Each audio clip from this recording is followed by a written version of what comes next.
इस कोर्ट के फैसले से हम संतुष्ट नहीं होंगे तो इसको माननीय उच्च न्यायालय में चुनौती दी जाएगी। हम इतना आपको बता दें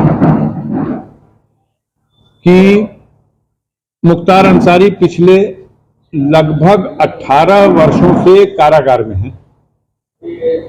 बिना सजा हुए भी तो एक आजीवन कारावास के बराबर वो सजा काट चुके हैं।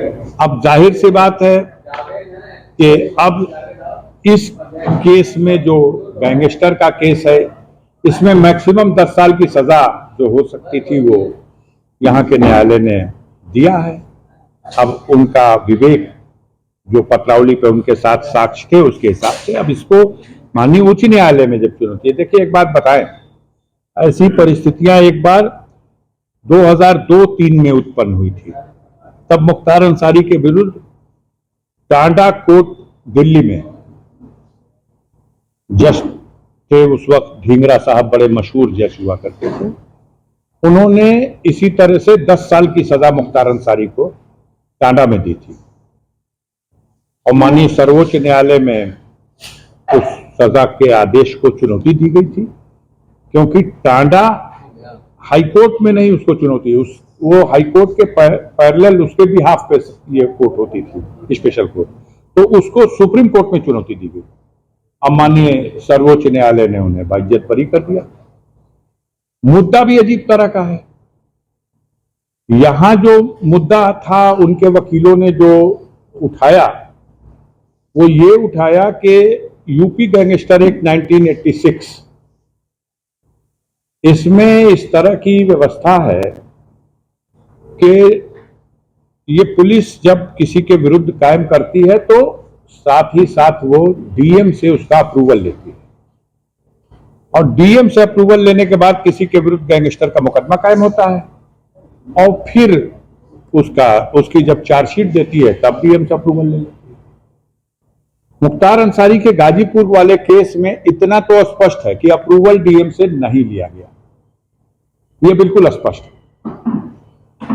यहां पे जब उन लोगों ने ये दरखास्त डाली कि अप्रूवल के बगैर ये केस हमारे विरुद्ध कैसे चलाया जाए, तो यहां न्यायालय ने उनकी एप्लीकेशन खारिज कर दी। वो लोग हाईकोर्ट चले गए।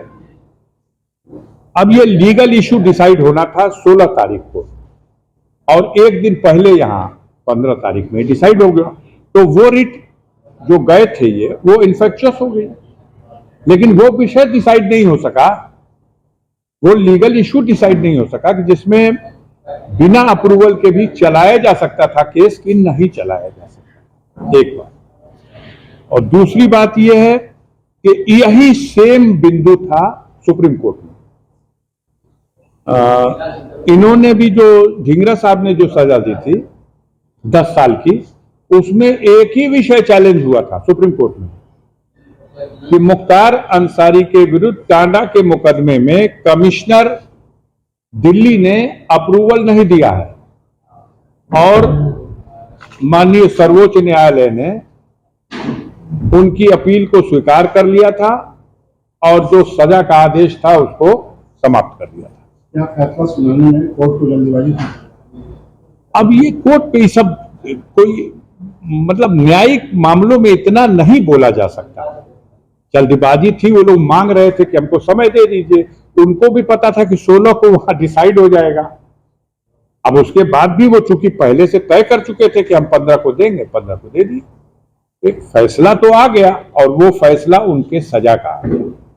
अब बाकी उस फैसले के आधार पर बहुत सा फैसला तो हमारे मीडिया के साथियों ने इसको जिस तरह से प्रचारित किया वो अपने आप में एक अजीब बात थी।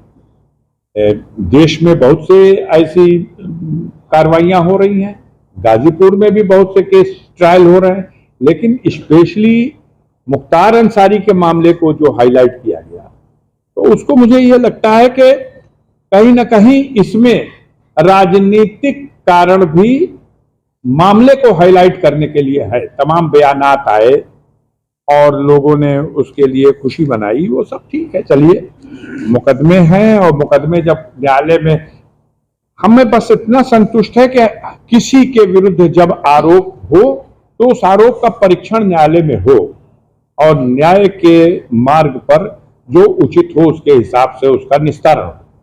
लेकिन इस देश में वो लोग खुशी मना रहे हैं जिनको इस व्यवस्था पे विश्वास नहीं। अब गुड्डू भाई के ऊपर मुकदमा कायम हो जाए दंगा करने का, फसाद करने का, अब गुड्डू भाई अपने मुकदमे का विचारण कोर्ट में नहीं कराएंगे और अफजाल अंसारी पे मुकदमा कायम हो जाए तो डे बाय डे करा देंगे। ये सब जनता भी तो देख रही है, उसको भी तो लग रहा है कि कुछ अधिक हो रहा है, इफरात हो रहा है। देखा जाएगा। अभी तो जो एक बात है कि एक कोर्ट का निर्णय आया है और न्यायिक प्रक्रिया है, उसमें कोई टीका टिप्पणी का अवसर नहीं। अगर आपको वो फैसला अच्छा नहीं लगता है, उसमें जो विसंगतियां हैं, उसमें जो कमी है, उसको आधार बना के आप ऊपर के न्यायालय में जाइए। आप उस पर टीका टिप्पणी कैसे करेंगे? आपके वकील साहब ने बताया था कि देखिए, गैंगस्टर अपने आप में पैरों पर खड़ा होने वाला कोई अपराध नहीं, ये किसी दूसरे पैर पे खड़ा होता है। जैसे किसी के विरुद्ध एक मुकदमा है या किसी के विरुद्ध 2-4 मुकदमा है, तो जब गैंगस्टर का मुकदमा कायम होता है तब उसमें लिखा जाता है कि ये आदमी गैंगस्टर एक्ट में इसलिए इसके खिलाफ मुकदमा कायम किया जा रहा कि इसने फला जगह घटना की, फला जगह घटना की, फला जगह घटना की, इन घटनाओं में ये अभियुक्त है और इसलिए अभी ये बहुत सिलसिले से घटनाएं कर रहा, इसलिए इसके विरुद्ध हम गैंगस्टर एक्ट की कार्रवाई कर रहे हैं। आपने ये आधार बना के कर दिया। अब ये सच है कि 4 मुकदमे उसमें के छूट चुके थे और 5वां मुकदमा जो था अभी निर्णय नहीं आया था। ऐसा भी नहीं था कि उसमें वो दोषी पा गए थे, लेकिन अब इस मुकदमे के आने की वजह से हो सकता है उस मुकदमे में भी ये आधार बना लिया जाए या इसको आधार न भी बनाया जाए तो इस रोशनी में उसके निस्तारण पे सोचा जाए। अब मुख्तार का तो लखनऊ की अदालत में एक धमकी देने के मुकदमे में 7 साल की सजा दी गई। आप अगर देखेंगे तो शायद देश में नजीर नहीं मिलेगी। 506 के मुकदमे में 7 साल की सजा। उसके बाद एक और कोई उस जगह था, हाँ, एक गैंगस्टर का और मुकदमा था तो छूट गया था, तो उसमें अपील में उनको 5 साल की सजा, और एक और कोई कुछ था तो उसमें उनको 3 साल की सजा। तो अब बहुत से लोग परेशान हैं, हम लोगों को भी पकड़ के सड़क पे कह रहे हैं लोग, भैया ये तो 7 साल, अब 5 12 साल, अब 3 18 साल, अब 10 28 साल। हमने कहा नहीं, ये मुकदमों के सजा और ट्रायल का ये सिस्टम नहीं है। ये सारी सजाएं सब जिस दिन अनाउंस हो गया उस दिन से ही काउंट होने लगती है, और उसमें ये भी काउंट की जाता है कि इस मुकदमे में कितने दिन पहले वो रह चुका है, उसको भी काउंट कर लिया जाता है। मैं समझता हूँ वहां जो मुकदमे में, जिन मुकदमों में सजा हुई है, जितने दिन की हुई है उससे ज्यादा दिन से उन मुकदमों में वो जेल में है, और यहाँ भी कुछ न कुछ दिन जरूर रहे होंगे।